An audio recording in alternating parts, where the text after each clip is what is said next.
Obrigado, obrigado.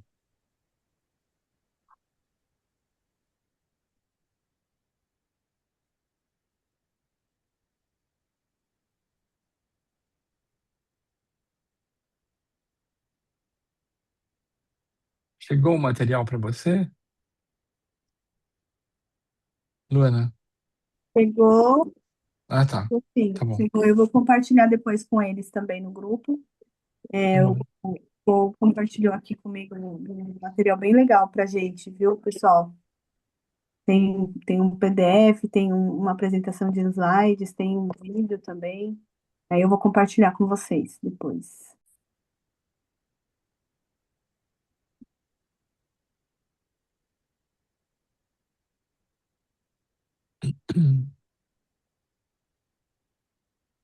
Exposição sobre uma realidade que a gente percebe e depois compartilhar com vocês qual é o ponto de vista e onde é que vocês acham que isso poderia ser é, pertinente e atinge as realidades de vocês. Então, o primeiro é falar sobre inteligência artificial e como ela mostra caminhos.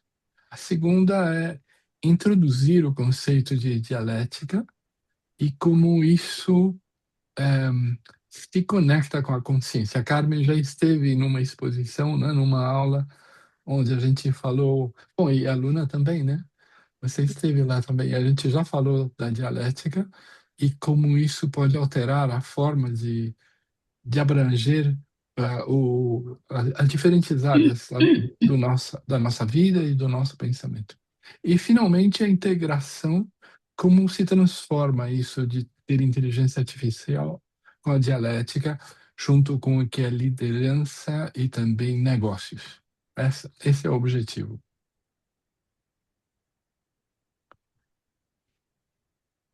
Bem, eu acho que o grande problema de hoje não é só a mudança. O problema é a ambiguidade, porque a mudança, de certa forma, sempre existiu. O que muda agora é que muita coisa acontece ao mesmo tempo, com pressões diferentes, com informações incompletas e com uma sensação constante de que precisamos decidir antes de ter clareza total. E isso é muito visível no Brasil. A gente vive num contexto de muita potência, muita criatividade, muita diversidade, mas também com inestabilidade, existência, adaptação constante, realidades muito diferentes convivendo ao mesmo tempo. Então, o líder aqui exige muito mais do que técnica, exige leitura de contexto, maturidade e capacidade de integrar. É verdade. Eu faria uma distinção que acho importante entre complicação e complexidade. Complicação é quando você tem muitas variáveis e você não entende. E complexidade é quando você tem muitas variáveis e todas elas estão interdependentes, são interdependentes umas da outra. Então, às vezes, complexidade e complicação se misturam. Por exemplo, hoje, quem sabe o que pode acontecer com a gasolina, com o petróleo, né? Em um dia, 2 dias. Aí, é, é complicado, porque existe falta de informação. Sim. Então, o que a gente gostaria de falar para vocês é que a forma que existia antigamente de gestão não está diretamente relacionada com a realidade que começa a ser vivida. E nessa realidade, onde antes a gente procurava ter um controle forte sobre números, inventários, sobre os trabalhadores que realmente tenham a performance, que o, o desenvolvimento e os processos que eles deveriam fazer. Hoje a gente percebe que as pessoas que trabalham com a gente têm que ter um melhor nível, porque controlar já não é suficiente. São tantas as coisas que a pessoa tem que saber e tem que pensar, que é uma nova forma de se relacionar com essas pessoas. E, ao mesmo tempo, isso vai evitar conflitos. Porque ó, quando a gente trabalhava com alguém antes, você deixava, não sei se vocês lembram do que acontecia quando. ah, bom, vejo que o Anderson trabalha com a esposa, mas às vezes tem uma superposição de papéis, né? É, quando são casal, quando são sócios, quando são.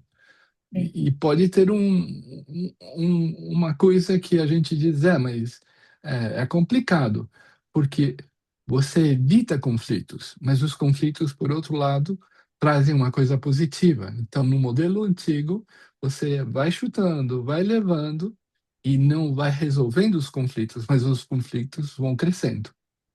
É aquele elefante na sala, né, de jantar. E daí também os problemas estavam sendo resolvidos de forma rápida e superficiais. Por exemplo, vendas ruins, troca os vendedores, ou muda isso, ou muda aquilo. Tudo assim, muito rápido, porque isso é o efetivo. E você faz isso, e como na teoria de sistemas acontece, você sabe que tem um pequeno incremento positivo no início, mas depois fica pior. Então é importante ter isso que, que mostra o limite do modelo tradicional que precisa uma mudança. E nisso, né, nós queremos falar para vocês que, na nossa visão, na era que chega para o líder, para o empresário, para o chefe, gerente, ou o consultor que vai ajudar a outros a fazer bons negócios, é necessário que mude a sua forma de pensar e considere pensamento dialético na sua estrutura de negócios, na sua forma de se relacionar com o mundo. Por quê? Porque entrega múltiplas perspectivas e sabe como gerar contenções produtivas, não escapando, não fugindo delas. Então, antigamente o mundo era azul ou vermelho, era A ou B, mas hoje poderia ser A mais B, ou A mais B mais C, ou nem A nem B, só C.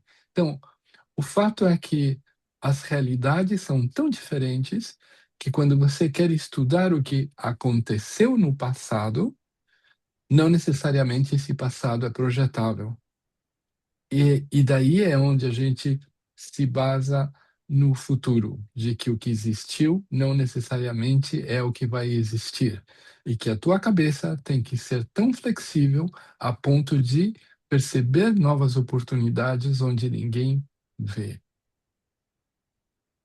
sim. Então, o que nós queremos hoje apresentar a vocês que pensamento dialético, mas IA, que você pode obter de estes, que IA amplia suas possibilidades. A dialética dá critério e integração gera decisões superiores. Aqui eu acho que entra uma ideia muito boa e muito importante, é que inteligência artificial e o pensamento dialético não são rivais, eles podem ser complementar muito bem. Aí gera opções, acelera análise, organiza informação, traz possibilidades, mas quem integra sentido continua sendo o ser humano, continua sendo a liderança. Então, para nós, a ponte não é que é o pensamento humano, a ponte é que tipo de pensamento humano vai conseguir usar melhor com IA. E aí o pensamento dialético ganha muita força porque ele ajuda a sair da visão simplista e a lidar melhor com contradições, tensões e complexidades. Quando, não sei se vocês já experimentaram, mas às vezes fazem uma pergunta muito simples para qualquer desses modelos que existem, né? LLMS, como pode ser GPT, o Gemini, o Claude, e vem uma quantidade de informação que, não sei, é como você fala, qual é melhor para minha dieta? Um sorvete de chocolate ou de morango? e te mandam 20 páginas de informação. Você fala, nossa, mas eu só queria saber uma coisa muito básica. Porque ao mesmo tempo, você tem que dar instruções precisas, claras e com um direcionamento. E ao mesmo tempo também, você tem que saber como discriminar o que serve e o que não serve. Porque junto com a informação vem muita alucinação. Então é importante isso. Como é que o humano vai discriminar sobre o que a máquina está entregando? Agora, onde isso acontece na prática? Bom, temos que levar isso nas equipes. As equipes que são lideradas por pessoas que têm influência nos negócios têm que ajudar que as equipes pensem melhor, que elas saibam como se integrar com o que é a inteligência artificial, mas ao mesmo tempo o núcleo de pensamento deste coletivo esteja usando o que é pensamento dialético. Sem isso, a inteligência artificial vai ser muito mais potente que ter as pessoas. E daí é onde existe esse temor de que inteligência artificial vai substituir as pessoas. Sim, vai fazer isso na medida que as pessoas não pensem adequadamente. A outra coisa é como saber esse convívio que antigamente era visto de uma forma negativa com um conflito que pode gerar benefícios. Porque se existe um conflito, é porque existem posições que são diferentes. E na diferença, pode existir uma oportunidade que, se existe uma maneira sectária de observar a realidade, pode ser uma perda. Então, é bom também saber como gerenciar, como administrar o conflito. É igual que conversas que não são fáceis. Conversas que são complexas são consideradas, dentro do que é o mundo do pensamento dialético, como uma oportunidade de desenvolvimento. É o contrário. Você, por exemplo, você ter todas as pessoas que sempre te vão falar, sim, que ótimo. Nossa, como você é inteligente, Anderson. Nossa, que fantástica, Carmen. É genial o que você pensou. Porque tem medo, eventualmente, de confrontar, de não falar o que estão achando. E daí, então, o que acontece? Que elas também não têm um engajamento adequado na organização. Porque fala, eu não sou responsável. A Carmen foi quem decidiu tudo. Por que que eu vou me preocupar com o resultado? Então, o fato de vocês avançarem nisso vai gerar uma possibilidade diferente. Então, o líder, no fundo, é um facilitador, mas que alguém que resolve. Ele entrega a segurança psicológica e dá uma estrutura tanto para o gerenciamento do conflito, como de manejar situações complexas.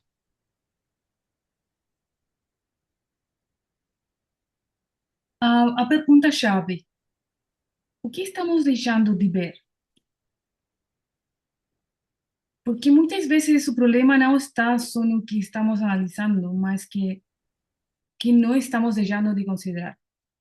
Pode ser uma variável humana, pode ser tensão na conversada, pode ser uma suposição que ninguém questionou, pode ser um efeito colateral que ainda não apareceu. Então, decidir melhor em complexidade exige humildade. Humildade para reconhecer que talvez ainda não estejamos vendo o quadro inteiro. Então, decidir melhor em complexidade precisa decidir como hipótese, escutar além da posição e integrar antes de agir.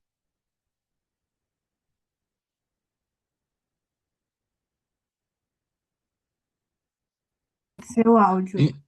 Integrar melhor o que é pensamento dialético com inteligência artificial.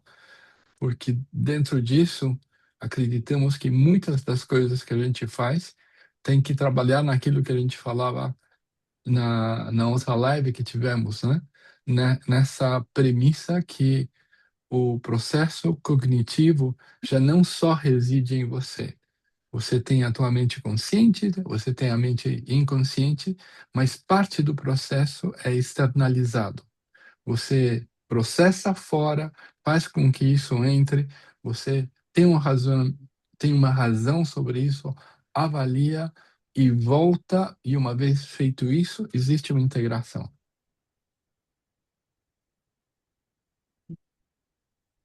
Então, para nós, a gente tem que considerar hoje como uma ferramenta, assim como chegou em algum momento a calculadora, substituindo o que era a régua de cálculo, ou depois chegou o computador, substituindo o que eram as calculadoras, e assim, é um processo de evolução natural. E em cada momento existiu resistência e alarme. Claro que, neste caso, a narrativa da inteligência artificial é um paralelo com a nossa competência linguística. Então, existe muito mais risco que as pessoas fiquem preguiçosas e começam, sem perceber, a dedicar parte dos seus processos natural na máquina que está fora. E isso poderia ser muito ruim porque vai gerar um hábito e, ao mesmo tempo, uma sobressimplificação do que está acontecendo. Então, para nós, a inteligência artificial vai amplificar a análise e a velocidade com que a gente faz coisas. Vai poder entregar uma perspectiva muito mais ampla e vamos poder discriminar, né? Se o que está vindo de volta é uma alucinação e precisa aí uma liderança de uma pessoa com um critério adequado. Senão, vai ter uma amplificação de erros. Então, essa mistura que a gente propõe de inteligência artificial, mas inteligência natural ou real, como eles falam também, é uma vantagem. E é uma liderança que funciona como um filtro muito potente.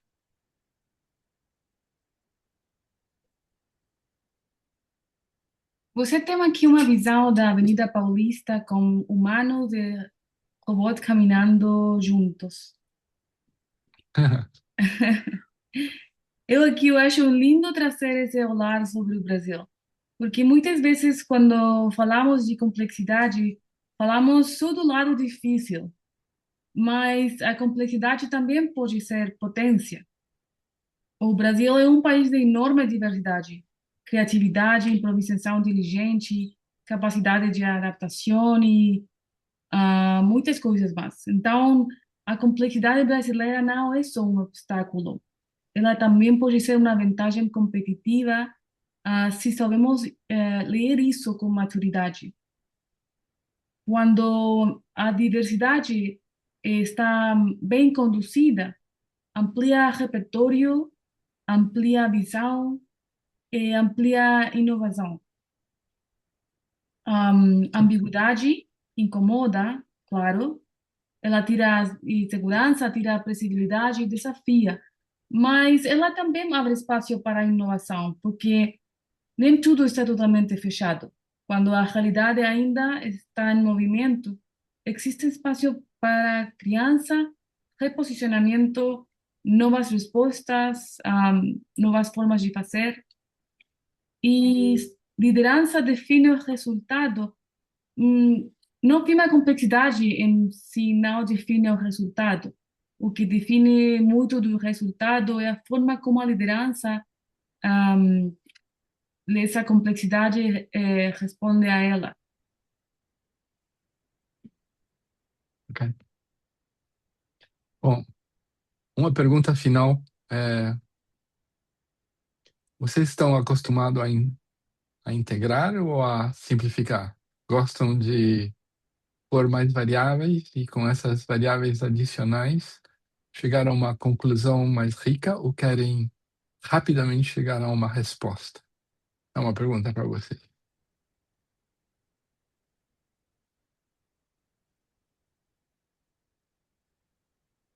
E obrigado. Então, conversamos agora? Esse é São Paulo do ano. Sim, acho que a gente pode conversar, né? Trocar aqui ó, as percepções de cada um. Vocês gostariam de contribuir também e as suas perguntas. Essa é uma grande oportunidade. Qualquer coisa é bem-vinda. Problemas Deu. próprios da empresa. Tami, boa noite. Bem-vindos. Boa noite. Olá, boa noite, tudo bem? Boa noite. Boa noite. Oi, Gabriel, boa noite. Olá, tudo Paulo, bem? tudo bem? Gente, pode. É, Vamos aproveitar aqui para a gente trocar. tá. Bom, deixa eu começar então com uma pergunta, né? Relacionado à parte com que o Paulo falou com relação ao efeito da inteligência artificial na nossa vida cotidiana, né?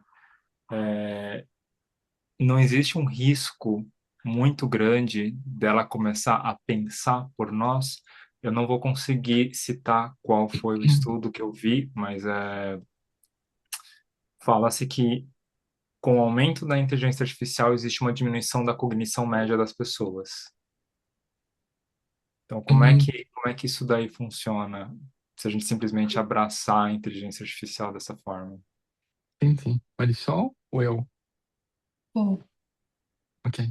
sim. Olha, Gabriel, eu acho que existem duas correntes de pensamento, assim, muito rápidas para mencioná-las. Claro que existem mais, mas uma é muito pessimista e outra é muito otimista.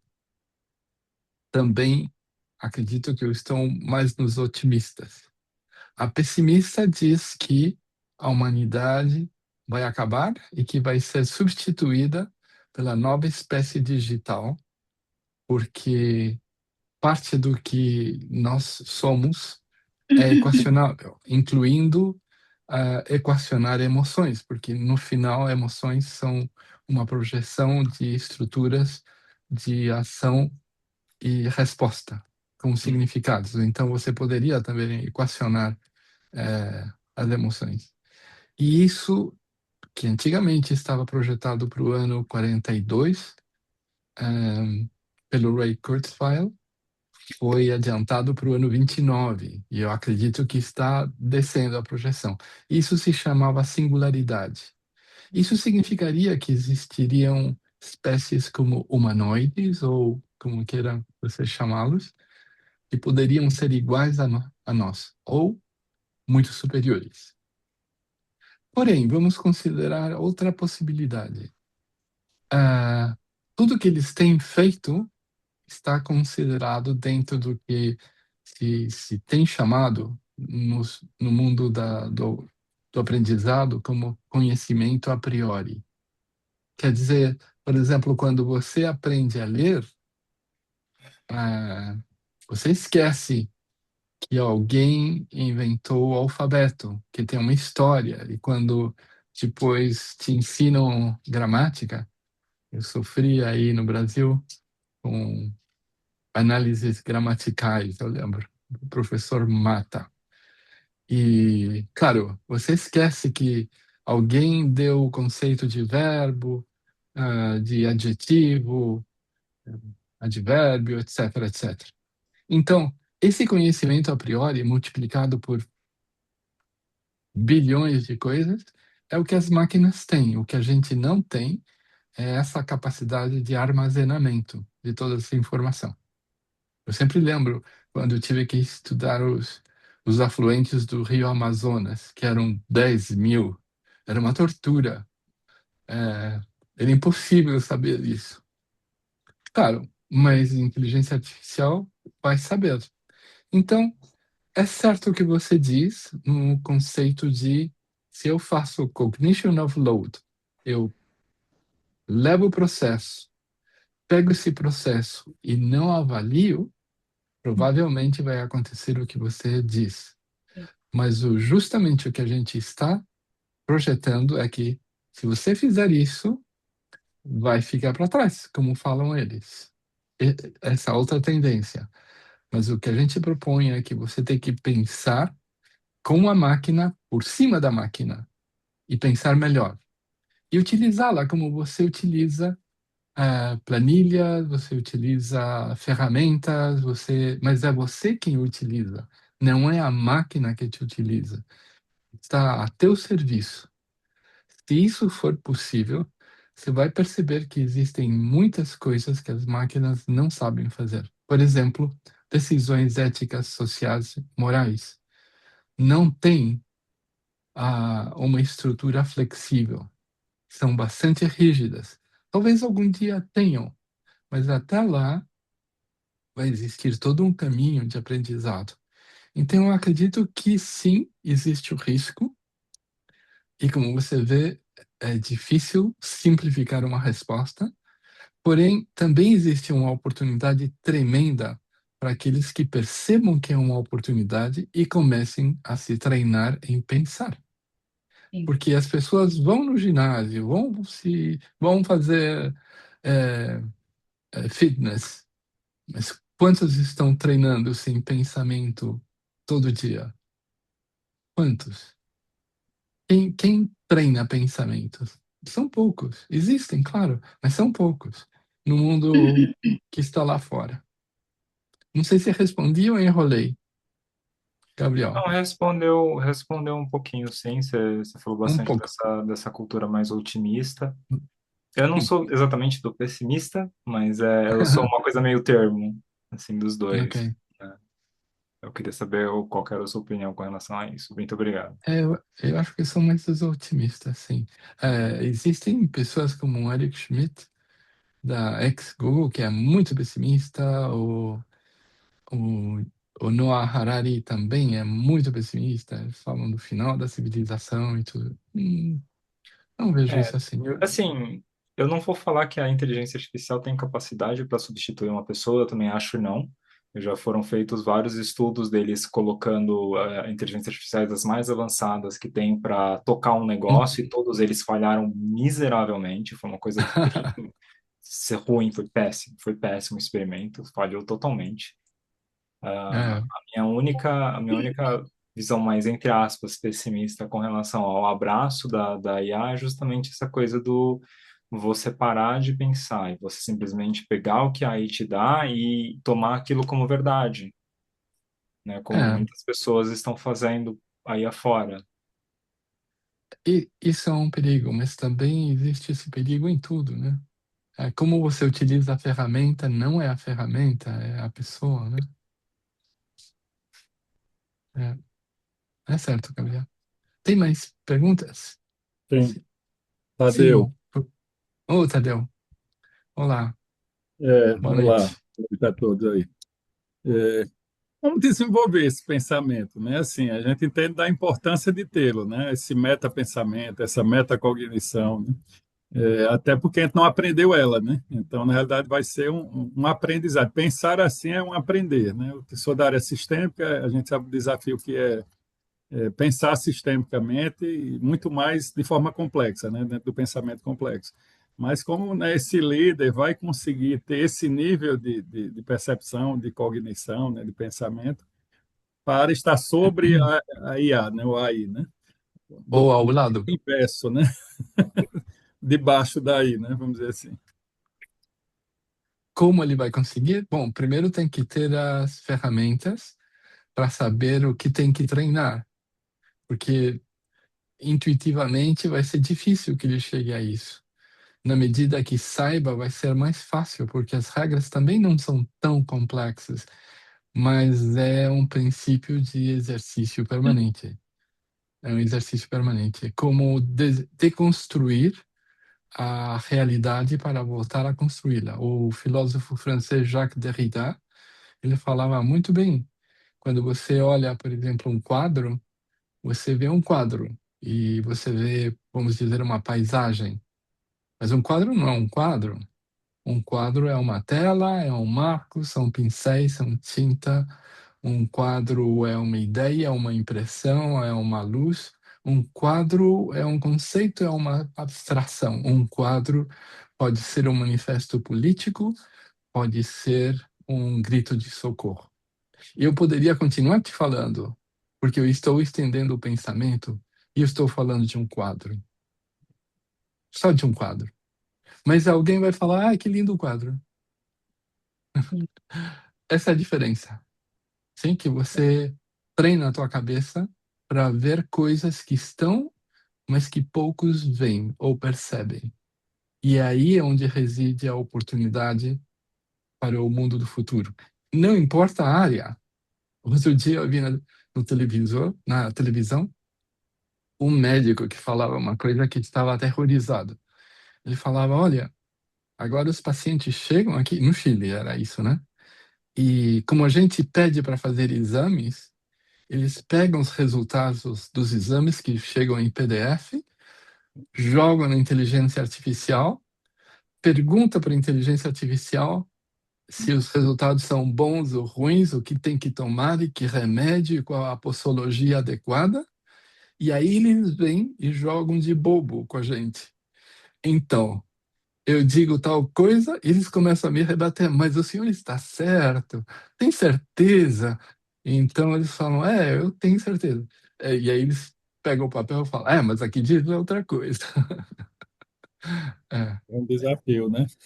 E como é que as organizações, aproveitando ainda sobre isso, né, têm recebido isso? Assim, eu falo um pouquinho do contexto do Brasil, né? Ainda há resistência, acho que há muita coisa nesse sentido, né? Talvez o pessoal de tecnologia, né, dessa área, talvez esteja um Hum, pouco mais aberto, mas as organizações, de uma forma geral, vamos dizer, mais tradicionais, né? Como é que está essa recepção para esse líder mais complexo, né, que pensa complexo, né? Como é implantar isso dentro da sua experiência nas organizações, né? Essa proposta de liderança, né? Porque realmente é uma disrupção de gestão, né, também, né? sim, sim. Bom, é paradoxal, entendeu? Porque, por um lado, a gente vê que as multinacionais ou transnacionais, elas estão adotando com uma velocidade impressionante, porque o volume de custos e gastos que eles têm é, é muito forte, e, ao mesmo tempo, eles não têm certeza nas predições de ingressos. Então, eles estão entrando muito forte. No geral, nas empresas médias e pequenas, existe muita resistência igual à ignorância, no sentido de estar esperando para ver o que vai acontecer. Mas aí, nessa espera, você pode ser que chegue tarde. E, claro, você vai pegar o ônibus, vai subir no trem, mas não sei se isso vai ser a mesma coisa que você ter a projeção imediata, que não é tão difícil. Também não estamos falando de uma coisa assim, de discos voadores. Está todo dia em tudo quanto é lugar, na rádio, nas redes, nas notícias. Outro dia havia um cara que estava falando que tinha construído um drone para atacar não sei quem e que era guiado totalmente por inteligência artificial. Então, a gente está do lado do bem, mas tem gente que vai usar do lado do mal também. E isso não é ficção, é realidade, né? É uma realidade cotidiana. Então, sempre. é, não sei se você lembra da história é, como é que dizem? Das diligências, né? Em português, diligência do Oeste, quando eles falaram que ia ser implementado o trem. Eles falam, não, mas quem vai usar aquela coisa? Nunca. É. E depois, quando o trem estava começando e começaram a vender carros, uma coisa. E cada GPT, que significa General Purpose Technology, cada entrada de tecnologia de propósito geral tem causado transtornos nas estruturas sociais. Essa é mais forte, só isso. Não vai ser tão lenta a introdução como foi a internet, que levou muitos anos, desde os anos 70, quando saiu a rede ARPA, né? ARPA, que era do exército, e chega na França nos anos 80, só até os 90 começa a ser desenvolvida, mas isso, vocês viram, saiu em novembro do ano. Quando foi, Marisol? Novembro, ano 20 por aí, né? Sim. E em 2, 3 meses já Sim. tinha 100 milhões de pessoas, em 6 meses, 1 bilhão de pessoas. É uma penetração enorme, né?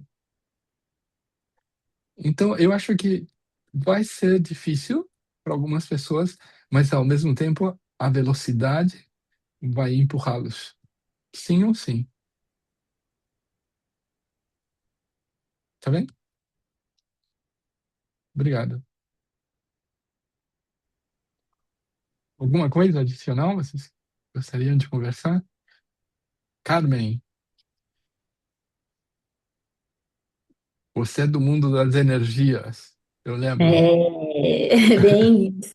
Já andei dando uma explorada, como aqui depois daquele workshop, foi bem interessante essa experiência. E a Uhum, forma como a transdisciplinaridade permite você adentrar, até mesmo a parte energética acaba sendo contemplada pela forma como ele enxerga a linguagem. E foi uma experiência interessante. Eu andei explorando um pouquinho por mera curiosidade, já que eu sou da área da terapia, mas eu achei bem sim, fascinante. sim.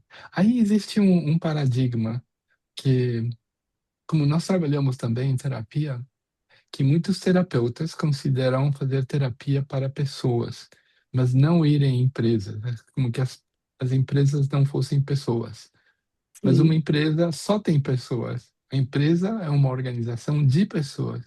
Então, eu acho muito válido que terapeutas tenham ferramentas adicionais para poder fazer intervenções e ajudar, né, as pessoas nas organizações. E, de fato, a Luana tem nos falado muito da NR1, que vai nessa direção, e eu vejo uma tremenda oportunidade e uma necessidade, sem dúvida. Sim. Tem até um psicólogo que eu sigo, ele é justamente voltado para isso. Só que ele Uhum. segue, ele tem uma empresa que ele tem um desenvolver o método dele, ele usa, mas não da forma como você explora. A forma como você explora pela dialética te possibilita, igual você falou, enxergar arestas, quesitos, ou até mesmo perspectivas que um terapeuta comum não vai enxergar nunca. E é justamente isso que está me chamando a atenção, e para esse caminho. É, no geral, o psicólogo tem essa facilidade e, ao mesmo tempo, essa dificuldade de trabalhar muito perto de modelos. Uhum, Modelos que te obrigam a rotular, a pôr etiquetas e a fazer classificações. sim. Quando, eventualmente, coisas que eram classificadas de uma forma antigamente e hoje são consideradas diversidade e aceitadas. Sim, na própria faculdade, eles enxergam as psicologias. Ele não tem essa visão de integrar, eles preferem enxergar o ser humano por lentes específicas. Eu já É, parto do pressuposto que quanto mais lente sobreposta, eu vou ter uma visão mais ampla de perspectivas em que eu pego o melhor de cada um e vou por esse caminho, né? Que é a parte que é, você mencionou de integrar.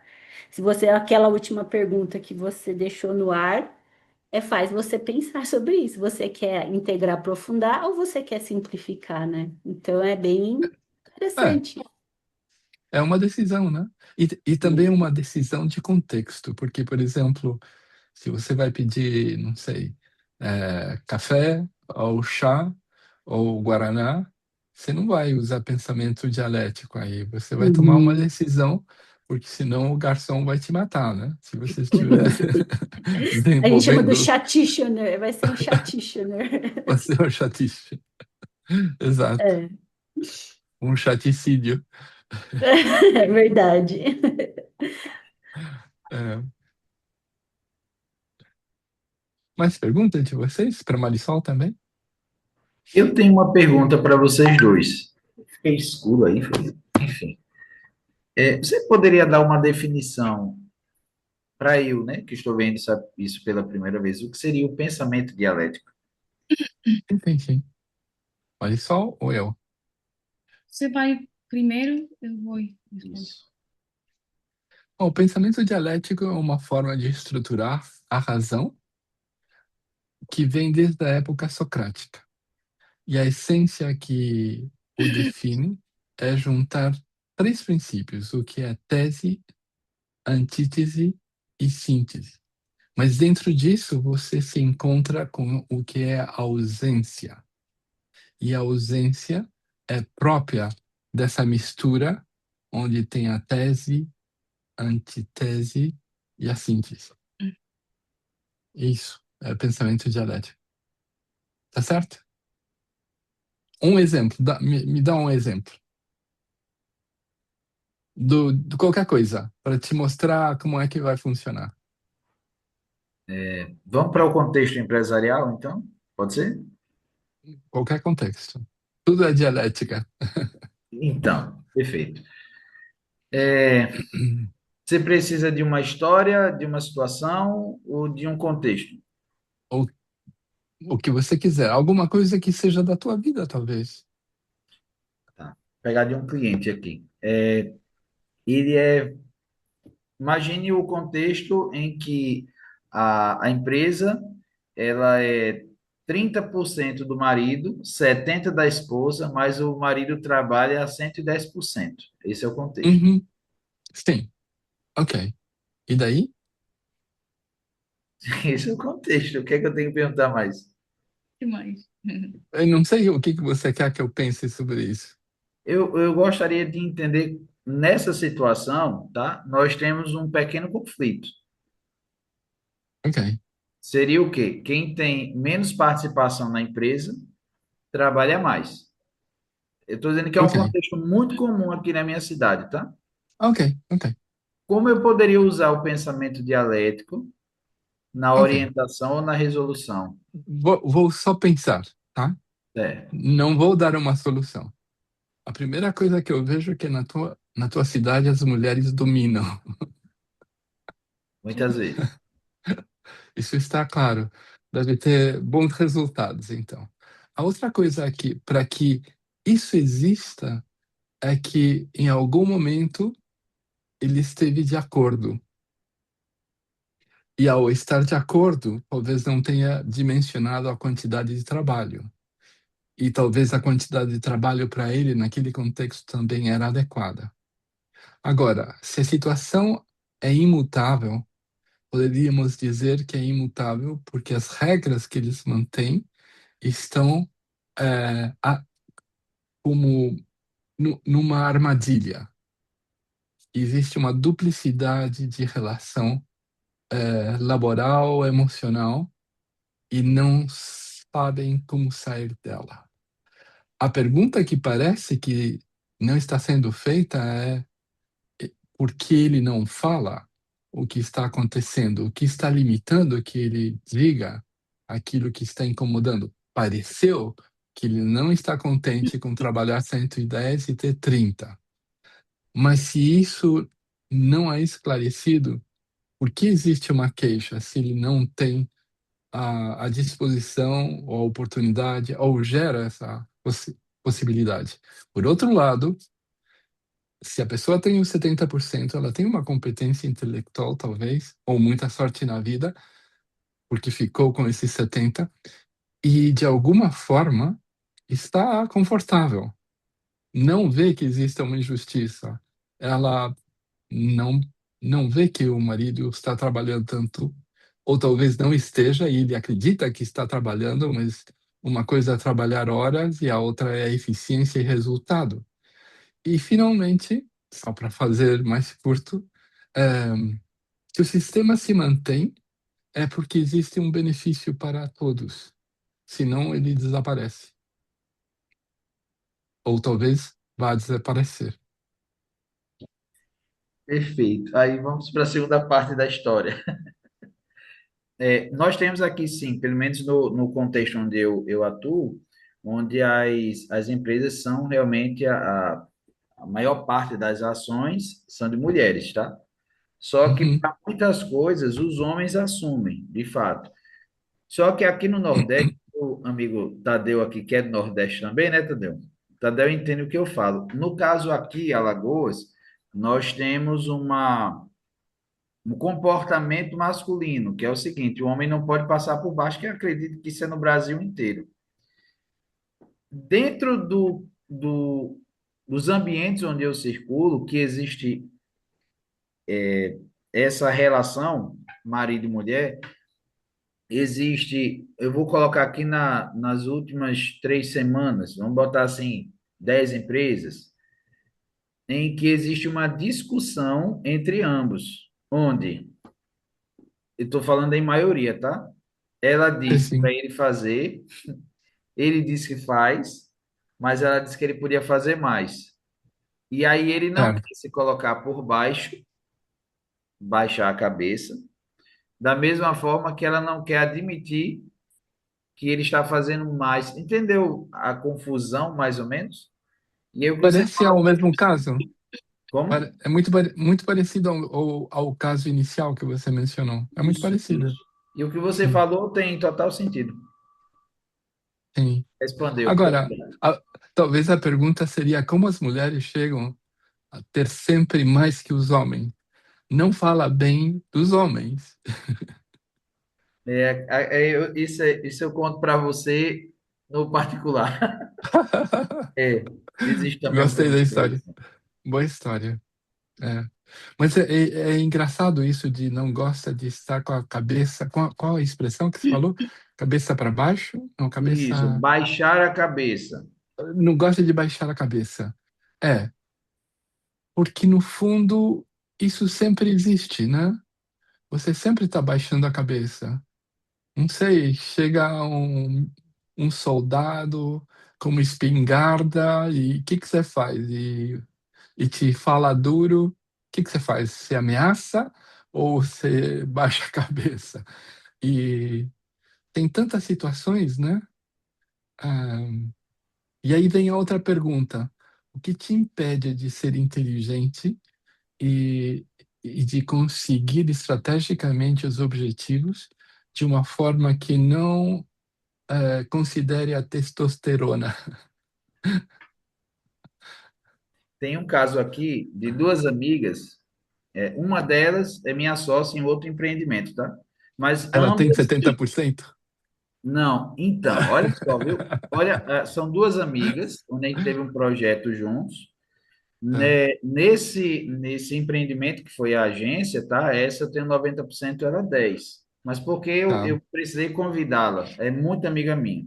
Só que essas duas pessoas, tá? Essas duas mulheres, mulheres muito fortes, elas criaram o escritório, cada uma o seu escritório de contabilidade. Os maridos estudaram com elas, iniciaram o serviço, só que elas são a parte forte do tem, escritório. São elas que atraem os clientes, são elas que vendem para os clientes, são elas que resolvem os problemas, são elas que mantêm tudo. Só que ambas tem. fizeram algo que, no tempo, nós tivemos uma conversa em que elas disseram o seguinte: não, eu vou dar 50% porque ele é meu marido. Eu disse, será que isso está correto? Mas, enfim, é Tá. interessante que a história das duas é muito parecida. Ah, interessante, interessante.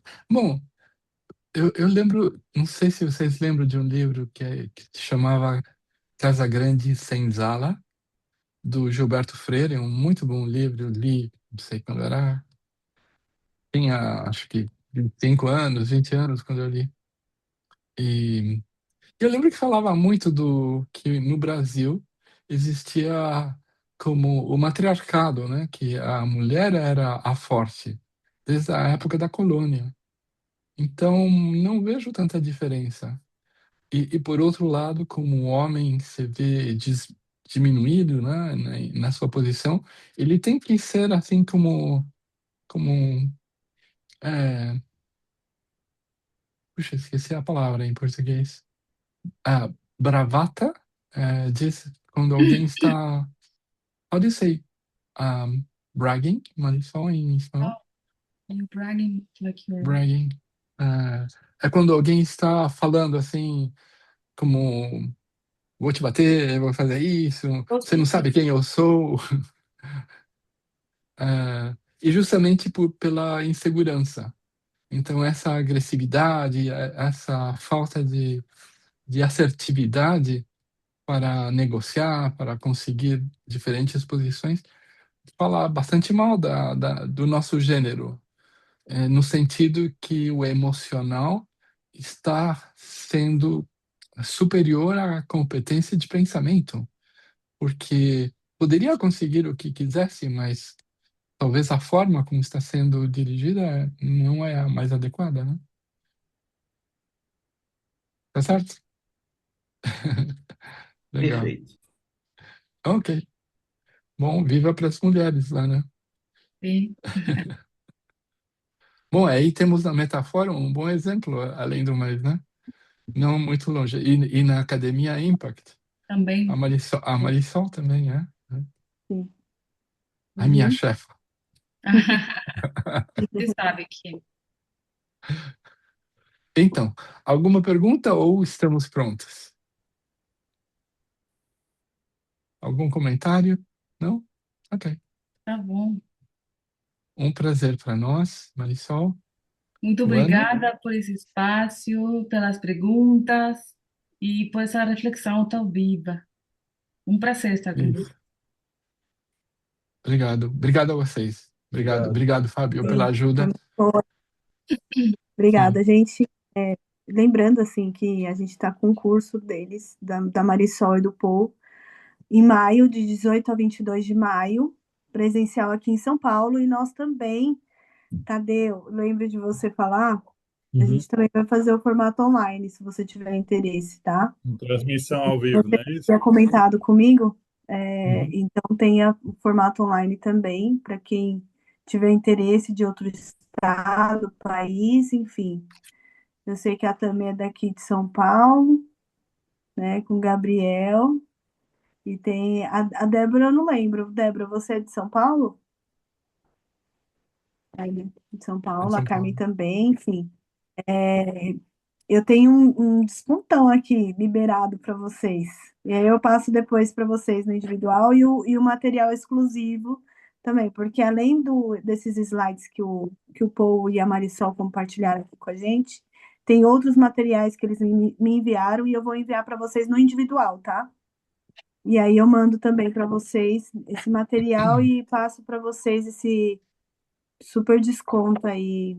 Acho que eu nunca dei um desconto tão grande. Vai ser a primeira vez.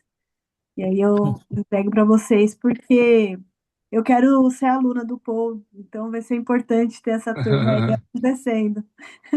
Tomara, É tomara. muito bom. Muito Gente, obrigado. Obrigado. obrigada.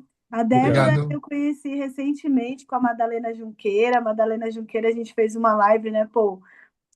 No final do Sim, ano passado, uma pessoa maravilhosa, e a Débora estava com a gente lá, e eu fiquei feliz de você estar aqui, Débora. Muito obrigada pela sua presença. sim, sim. Muito obrigado a você. Obrigada a todos. Obrigada, Anderson. Obrigada, Paulo. Obrigado a vocês. Obrigado, Tadeu. Até Obrigado, mais. Fábio. Tchau. Obrigado. Obrigado a Tchau, todos. boa Tchau, noite. Carmen. Amanhã Tchau, eu tchau, ligo para Débora. todos, Tchau, tá tchau. bom? Tchau. Deixo Tchau, para amanhã. gente. Tchau, até Tchau, mais. Tchau, tchau. tchau. Tchau. Tchau, tchau. Tchau.